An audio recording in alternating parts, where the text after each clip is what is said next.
June মাস নাগাদ আমাদের ভোলানন্দপল্লী এরিয়াতে দুজন রাজমিস্ত্রি, তাদের বাড়ি আসাম করিমগঞ্জে, তারা এখানে থেকে কাজ করতো। তো একদিন সকালবেলা বাড়ির মালিক ওদের নক করে গিয়ে দেখে যে একজন মিস্ত্রি নেই এবং আরেকজনের গলা কাটা অবস্থায় ঘরের মধ্যে রক্তাক্ত অবস্থায় পড়ে রয়েছে। এবং এই ব্যাপারে আমাদের থানাতে একটি মার্ডার কেস লিপিবদ্ধ হয় এবং ইনভেস্টিগেশনে দেখা যায় যে ওয়ার্কার ছিল, তার নাম হুসেন আহমেদ, সেই মেন যে মিস্ত্রি ছিল রিজাউল হোসেন লস্কর, তাকে মার্ডার করে পালিয়ে গিয়েছিল।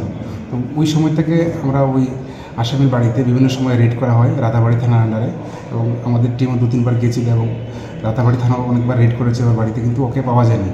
রিসেন্টলি আমরা অবজারভেশনে নজর রাখছিলাম এবং আমাদের টেকনিক্যাল একটা ইনফরমেশন আসে যে সে আগরতলাতে এসেছে সেই রাজমিস্ত্রি কাজের উদ্দেশ্যে। সেই অনুযায়ী আমরা কালকে রাত্রে আমরা অ্যারেস্ট করি, থানা নিয়ে আসি। এখন আমরা ওকে কোর্টে ফরওয়ার্ড করবো পুলিশ রিমান্ডের আবেদন জানিয়ে। তাহলে আসামির নামটা কি? আসামির নাম হুসেন আহমেদ, বয়স 25, বাবার নাম আসকার আলী, আসামের রাতাবাড়ি এলাকায় বাড়ি। আর যাকে মারা হয়েছে তার নামটা? নাম রেজাউল হোসেন লস্কর, তার বাড়ি করিমগঞ্জের সোনাই এলাকায়।